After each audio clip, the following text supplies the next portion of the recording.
Morning students. Exercise 7.2 का question number 6 देखिए। Question number 5 तक अपन कंप्लीट कर चुके थे लास्ट क्लास में। क्वेश्चन नंबर 6 जो गिवन डाटा है वो डायग्राम है वो आपके सामने है। जो जो इस क्वेश्चन में गिवन है आप इसका लैंग्वेज रीड कर लीजिएगा, है ना। गिवन इसमें क्या है कि भैया जो ए बी साइड है वो ए सी के इक्वल है। A B is equal to A C. Diagram में भी दिख रहा होगा, ए बी मतलब ये और ए सी मतलब ये वाली, ये दोनों साइड क्या है, इक्वल है, मतलब this is equal to this. Okay. And एक बाइसेक्टर डला हुआ है, देखिए ये है बाइसेक्टर डला हुआ। यदि ये बाइसेक्टर है तो ये जो दो, सॉरी, ये वाला है ना, ये जो दो एंगल है, दिस इज वन, और ये एंगल को अपन दे रहे टू। क्या दे रहे, एंगल वन और टू, सॉरी बाई सेक्टर नहीं डला, ये एंगल वन और टू दे दिया अपन ने, है ना। अब ये एंगल वन और टू, यदि ए बी और ए सी दोनों इक्वल है तो यहाँ पर अपन ने जो लास्ट थ्योरम पढ़ी थी वो अप्लाई हो जाती है कि इसके अपोजिट एंगल क्या होंगे, मतलब एंगल वन और एंगल टू, है ना। दोनों भुजा देखो, ए बी का अपोजिट एंगल है सी बिंदु वाला पॉइंट, मतलब दो, और ए सी का अपोजिट एंगल है बी, ये दोनों क्या होंगे, इक्वल। रीजन क्या लिखोगे यहाँ कि angle opposite to equal side. Reason लिख दीजिए, angle opposite to equal side. Angle opposite to equal side. Clear, angle opposite to equal side. My dear students, अब देखिए अपने को प्रूफ क्या करना है इस क्वेश्चन में। ठीक है, अपने को जो है एंगल बी सी डी को 90 डिग्री प्रूफ करना है। एंगल दिख रहा होगा आपको बी सी डी, ये प्रूफ करना है कि ये 90 डिग्री है। ठीक है, अपन इसके शुरुआत करते हैं गिवन डाटा से। क्वेश्चन में अपने को कहाँ से दिया हुआ, ट्राइंगल एडीसी लेके चलते हैं। ट्राइंगल एडीसी, देखिए कौन सा, A D C, triangle ADC की बात कर रहा हूँ, है ना। एडीसी में भी एक चीज गिवन है, यहाँ मैंने लिखी नहीं, यहाँ गिवन है कि एडी बराबर ए बी। एडी किसके बराबर है, ए बी के, ए बी के। माड़ियर ध्यान से सुना, ए डी मतलब ये वाली, ए बी के बराबर मतलब इस लाइन को बाइसेक्ट कर रहा है ये पॉइंट, है ना।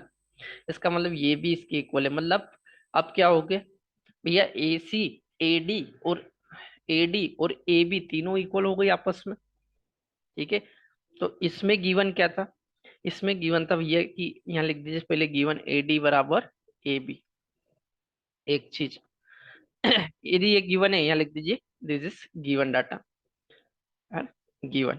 नाउ अब क्या कंसेप्ट होगा, यदि ये गिवन है तो, है ना, इसलिए क्या बोल सकता हूँ कि मैं भैया जो एडी है वो एसी के भी इक्वल होगी।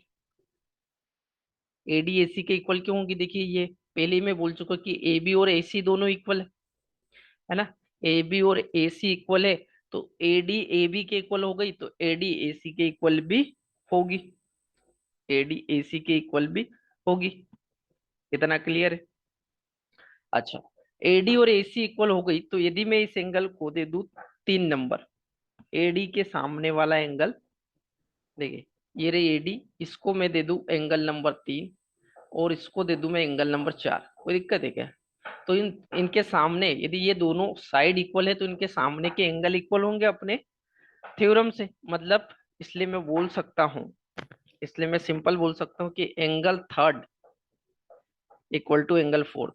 कोई डाउट, रीजन क्या बोलोगे इसे, reason again angle opposite, angle opposite to equal side. ठीक है, जो थ्योरम पढ़ी है उसी को अप्लाई कर रहा हूँ, इक्वल साइड। इतना क्लियर होगा।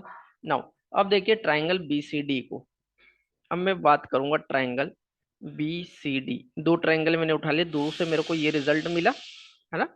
अब ट्राइंगल बी सी डी को देखिए डायग्राम में ध्यान से, ये रहा बी, ये रहा सी और ये डी। पूरा पहले तो मैंने इसके अंदर के दोनों ट्राइंगल अलग अलग लिए, उनसे जो रिजल्ट निकाल सका वो निकाला।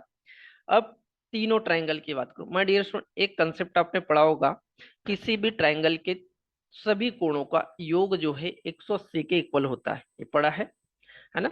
सम of the all angle of any triangle is equal to 180 degree. Clear. तो यहाँ पर कौन कौन से तीन एंगल है इस ट्राइंगल के भैया? Angle B, angle C and angle D, है ना। तो यहाँ अपन सिंपल बोल सकते कि angle B plus angle C plus angle D, ये तीनों किसके इक्वल होंगे? 180 के बराबर। This is the triangle property. Simple सी बात है, ये ट्राइंगल की प्रॉपर्टी है। अब एंगल बी को देखिए। एंगल बी को मैंने क्या दे रखा? एंगल वन, तो इसको मैंने एंगल वन पुट कर दिया, है ना। एंगल सी को देखिए, चलिए सी को मैंने, सी को ये पूरा, सी तो ये पूरा आएगा ना, सी तो भैया ये पूरा आएगा, 2 और 3, सी तो 2 और 3 आएगा, तो यहाँ क्या कर दूं मैं? 2 और 3 जोड़ दूं, है ना, क्योंकि एंगल सी की जगह तो पूरा रखाएगा, सी की जगह तो पूरा रखा जाएगा आपका। चलिए, तो सी की जगह मैं पुट कर देता हूँ एंगल 2,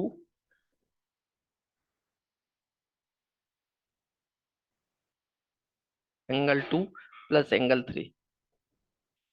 अब बचा एंगल डी। एंगल डी देखिए कौन है? एंगल 4, इसको मैं 4 से जनरेट कर दूं, ये किसके बराबर होगा डियर स्टूडेंट? 180 डिग्री के, ये 180 डिग्री के।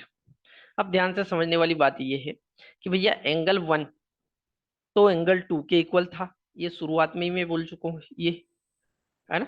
Angle 1 is equal to angle 2, तो यहाँ मैं एंगल 1 की जगह एंगल 2 पुट कर सकता हूँ, कोई दिक्कत, है ना। तो यहाँ एंगल 2 पुट करूंगा तो ये एंगल 2 बन जाएगा, ये एंगल 2 है इसी पहले से, और ये एंगल 3 है इसी पहले से।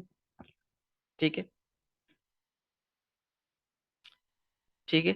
अब ध्यान से समझने वाली बात है कि जो एंगल 4 है डियर स्टूडेंट्स, वो एंगल 3 के बराबर है, तो यहाँ पर मैंने एंगल 4 की जगह एंगल 3 पुट कर दिया, कोई दिक्कत? ये 180 की इक्वल, है ना। दोनों इक्वेशन का यूज कर लिया। अब ये एंगल 2 जुड़ जाएगा, 2 एंगल 2 हो जाएगा, एंगल 3 भी जुड़ जाएगा, 2 एंगल 3 हो जाएगा। तो इन दोनों में से दो कॉमन आ जाएगा डियर स्टूडेंट्स, दो कॉमन आ जाएगा, और अंदर बचेगा angle 2 plus angle 3, equal to कितना? 180 डिग्री। चलिए, मजे की बात है कि 2 डिवाइड में चला जाएगा, 2 डिवाइड में जाएगा तो यहाँ बचेगा angle 2 plus angle 3, equal to 2 से 180, 90 टाइम्स कट जाएगा। माय डियर स्टूडेंट, ध्यान से देखना, 2 और 3 को देखिए क्या चीज है ना। 2 और 3 को देख लो क्या चीज है डायग्राम में। 2 और 3 तो एंगल सी है ना भैया, 2 और 3 क्या है? एंगल सी है, और अपने को एंगल सी 90 डिग्री प्रूव करना है। आ गया 90 डिग्री, यही तो प्रूव करना था। इसका मतलब क्या? इसका मतलब कि angle D C B, angle D C B equal to 90 degree.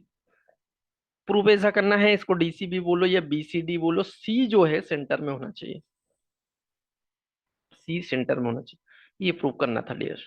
बहुत आसान क्वेश्चन है ना। ये 1 2 3 4 ये क्वेश्चन में नहीं दिया था, इस तरह के क्वेश्चन में आपको ये मानना रहेगा, इसको मान के आगे बढ़ोगे तो ये क्वेश्चन आसानी से आप सॉल्व कर पाओगे। बहुत आसान क्वेश्चन है, ठीक है, नोट डाउन करिए। फिर अपन क्वेश्चन नंबर 7 देखते हैं। नाउ क्वेश्चन नंबर 7 देखिए। क्वेश्चन नंबर 7 में गिवन जो डाटा है वो एक ट्राइंगल मतलब एक राइट एंगल ट्राइंगल दिया हुआ है, जिसमें A B equal to A C, and angle A जो है 90 डिग्री दिया है। अपने को शो करना है कि एंगल बी और सी जो है ना, शो नहीं करना, अपने को एंगल बी और सी फाइंड आउट करना है। ठीक है, एंगल बी और सी अपने को क्या करना है? फाइंड आउट करना। क्या चीज दी? पहले तो ए बी इक्वल टू ए सी, मतलब ये भुजा, ये साइड इस साइड के इक्वल है माय डियर स्टूडेंट, ध्यान से समझना, ये साइड इस साइड के इक्वल। चलिए, जो दिया है ना, उसको अपन आगे बढ़ाए, सॉल्यूशन करते हैं इस क्वेश्चन का। ध्यान से देखिएगा, क्वेश्चन बहुत आसान है ना। सिंपल अपन ने जो अभी तक सीखा वही यूज होगा। सबसे पहले गिवन क्या है भैया? अपने को ए बी और ए सी दोनों तो इक्वल दी है, ऑलरेडी क्वेश्चन में दी है। यदि ए बी और ए सी इक्वल है माय डियर स्टूडेंट्स, तो अपन ने थ्योरम क्या पढ़ी कि यदि दो भुजाएं इक्वल है तो उनके सामने, है ना, के एंगल जो है इक्वल होंगे। मतलब ए बी के सामने का एंगल हो गया ये सी, है ना, और ए सी के सामने का एंगल हो गया एंगल बी। बात समझ, इस बात को बार बार मैं समझा रहा हूँ कि ये दोनों एंगल इक्वल होंगे, ये थ्योरम अपन ने पढ़ी, मतलब angle B equal to angle C. Reason क्या दोगे भैया? Angle opposite to equal side are equal. क्या लिखेंगे? Angle opposite to equal side, equal side, angle opposite to equal side are equal. This is a theorem, अपन already prove कर चुके हैं। ठीक है, चल, ये हो गया। अब डियर स्टूडेंट एक कंसेप्ट और लगता है, क्योंकि ये राइट एंगल ट्राइंगल है ना। एंड एंगल सम प्रॉपर्टी लगा दो। एंगल सम प्रॉपर्टी जो मैंने अभी थोड़ी देर पहले लगाई थी, किसी ट्राइंगल के सभी कोण का योग, मतलब angle A plus angle B plus angle C, है ना, कितना होगा? 180 डिग्री के इक्वल। इसको इसको जो है शॉर्ट में बोलते हैं एंगल सम प्रॉपर्टी। चाहो तो लिख दो, है ना, angle sum property, angle sum property. Clear? अब देखिए ध्यान से, डायग्राम में एंगल ए तो मैंने बोल ही दिया कि ऑलरेडी इज 90 डिग्री, क्वेश्चन में ही गिवन है। क्लियर? डियर सुनो, बी और सी क्या है? बी और सी इक्वल है, बी और सी इक्वल है। तो किसी एक को रिप्लेस कर दीजिए। चलिए ये एंगल बी रहा, इस सी को मैंने रिप्लेस कर दिया एंगल बी से ही, है ना, इक्वल टू 180 डिग्री। ध्यान से देखिएगा, ये एंगल बी और एंगल बी ये क्या हो जाएगा? टू एंगल बी, है ना। ये 180 डिग्री और इधर ये 90 माइनस का बन जाएगा। कुल मिला के यहाँ कितना आएगा डियर? 90। अच्छा एंगल बी कितना आ गया? तो फिर एंगल बी टू डिवाइड कर दो, 45 डिग्री आ जाएगा। फाइंड क्या करना था? शो करना या फाइंड करना था एंगल बी की वैल्यू। तो एंगल बी की वैल्यू आ गई मेरे पास 45 डिग्री। अच्छा दो निकालने थे, एंगल सी भी निकालना था, तो एंगल सी आसानी से निकल जाएगा। कोई सी भी एक इक्वेशन में पुट कर दी भैया, एंगल बी और सी तो इक्वल है ना, पहले ही बता चुके हैं, है ना। तो एंगल सी भी कितना हो जाएगा यहाँ पे? 45 डिग्री, है ना। एंगल सी भी कितना हो जाएगा? 45 डिग्री। बहुत आसान है क्वेश्चन। इससे आसान क्वेश्चन क्या होगा डियर स्टूडेंट? बहुत ही आसान है ना। बहुत आसानी से इस क्वेश्चन को आप सॉल्व कर सकते हो। ये था आपका क्वेश्चन नंबर 7। आपका क्वेश्चन नंबर 7 नोट डाउन करिए। फिर क्वेश्चन नंबर 8 देखते हैं अपन।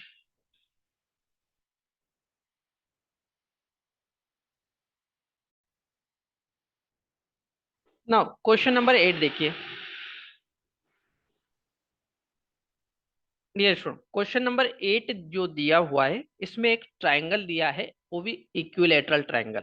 इक्विलैटरल ट्राइंगल का मतलब जिसकी सभी भुजाएं, सभी साइड्स इक्वल है डियर स्टूडेंट्स, है ना।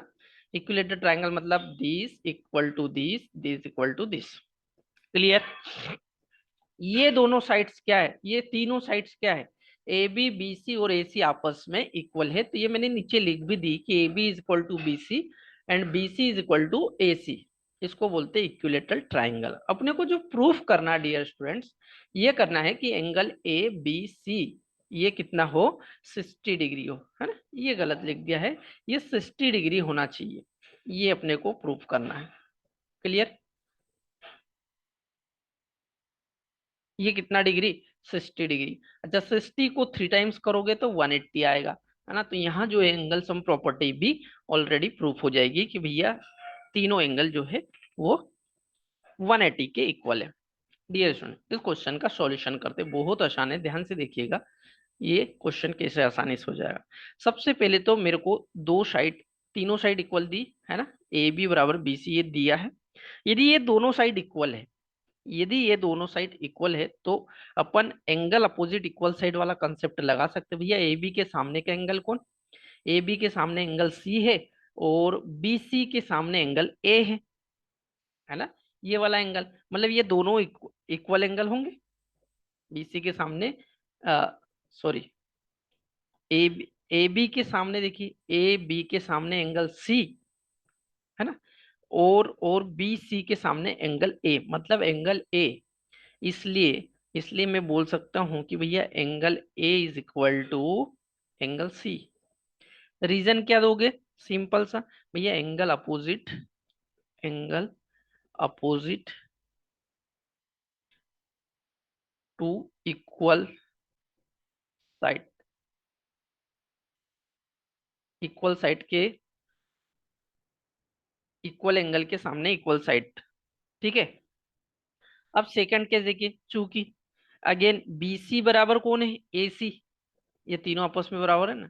अब इनके सामने के भी तो एंगल इक्वल होंगे, मतलब बीसी के सामने देखोगे तो एंगल ए नजर आ रहा होगा आपको, और इसके सामने एसी के सामने एंगल बी नजर आ रहा होगा। सेम अगेन, सेम रीजन, क्या लिखोगे, एंगल अपोजिट टू, एक ही कंसेप्ट लगाया और क्वेश्चन सॉल्व हो जाएगा, इक्वल साइड। क्लियर। अब देखिए इससे क्या हुआ dear student, A C A B, A जो है सी और बी दोनों के बराबर, मतलब ये तीनों आपस में एंगल क्या हो जाएंगे, इक्वल। मीन्स सिंपल सी बात है यहाँ पे कि भैया एंगल ए बराबर एंगल बी बराबर एंगल सी, ये दोनों इक्वेशन से तो यही प्रूफ हुआ। अच्छा, ये दोनों इक्वेशन से अगर यही प्रूफ हुआ है तो अपन इसको चेंज करें थोड़ा सा। देखिए ए बी सी एंगल जो है तीनों का एंगल सम प्रॉपर्टी से एंगल सम प्रॉपर्टी लगाते, देखिए भैया angle A plus angle B plus angle C, है ना, ये किसके इक्वल होगा, 180 डिग्री के बराबर होगा। This is angle sum property. ये क्या बोल रही है, एंगल सम प्रॉपर्टी, शॉर्ट में लिख दिया। अब यदि एंगल सम प्रॉपर्टी से ये तो ए बी सी तो तीनों इक्वल है, तो मैं इनको रिप्लेस करूं, बी और सी को रिप्लेस करूं, है ना, तो तीनों जगह ए आ जाएगा, मतलब थ्री, मतलब क्या आ जाएगा, थ्री एंगल ए, है ना, three angle A equal to 180 degree. Dear student ध्यान से देखना, तो यहाँ से एंगल ए क्या आ जाएगा, 180 में तीन का डिवाइड लगा दीजिए, 60 डिग्री, है ना। अब दूसरों को 60 डिग्री लाने की जरूरत ही नहीं, क्योंकि मैं पहले ही प्रूव कर चुका हूं कि तीनों क्या हो जाएंगे, इक्वल हो जाएंगे। तीनों इक्वल है ही से, यदि तीनों इक्वल है तो एंगल बी और सी की भी वैल्यू क्या हो जाएगी, angle B and angle C जो है दोनों क्या हो जाएंगे, 60 डिग्री हो जाएंगे। ये आसान से प्रूफ हो गया, बहुत ही आसान क्वेश्चन था एंगल ए बी सी को 60 डिग्री प्रूव करने के लिए। ठीक है, नोट डाउन करिए, स्क्रीनशॉट लीजिए, इसके आगे अपन नेक्स्ट क्लास में डिस्कस करेंगे।